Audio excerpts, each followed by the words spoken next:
90 ছোঁয়ার আগেই না ফেরার দেশে পাড়ি জমালেন বলিউডের বর্ষিয়ান অভিনেতা ধর্মেন্দ্র।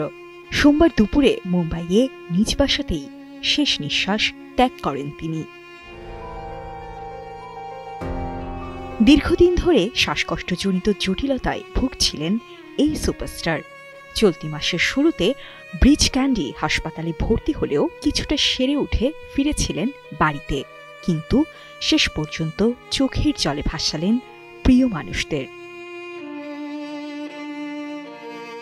মুম্বাইয়ের জুহুতে তার বাসার সামনে দুপুর গড়িয়ে আসতেই থামে একটি অ্যাম্বুলেন্স।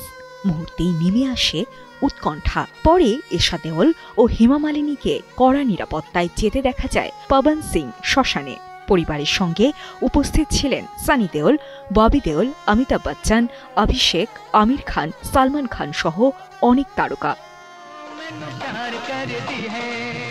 6 দশকেরও বেশি সময়, এ যেন এক বর্ণিল অধ্যায়।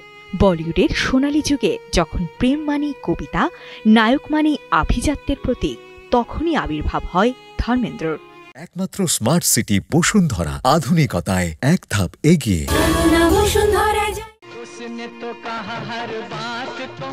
1960 সালে দিল ভি তেরা হাম ভি তেরে দিয়ে পর্দায় পা রাখেন তিনি।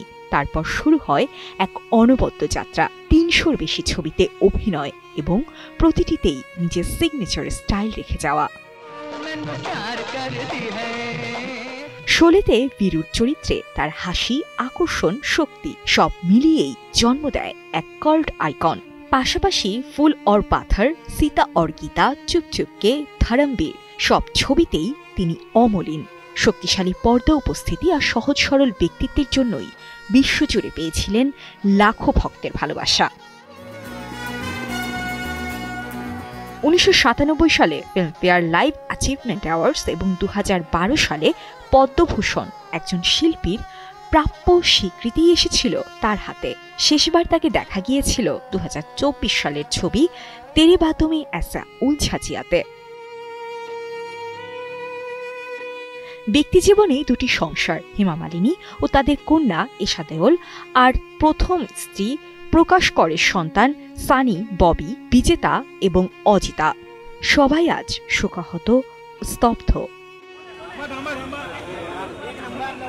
শেষবারের মতো ভক্তদের চোখে জল এনে বলিউডকে বিদায় জানালেন হিম্যান। তার মৃত্যুতে পরিসমাপ্তি ঘটল ভারতীয় সিনেমার 6 দশকের এক সোনালী অধ্যায়ের। সাজিয়া ইসলাম, কালের কণ্ঠ।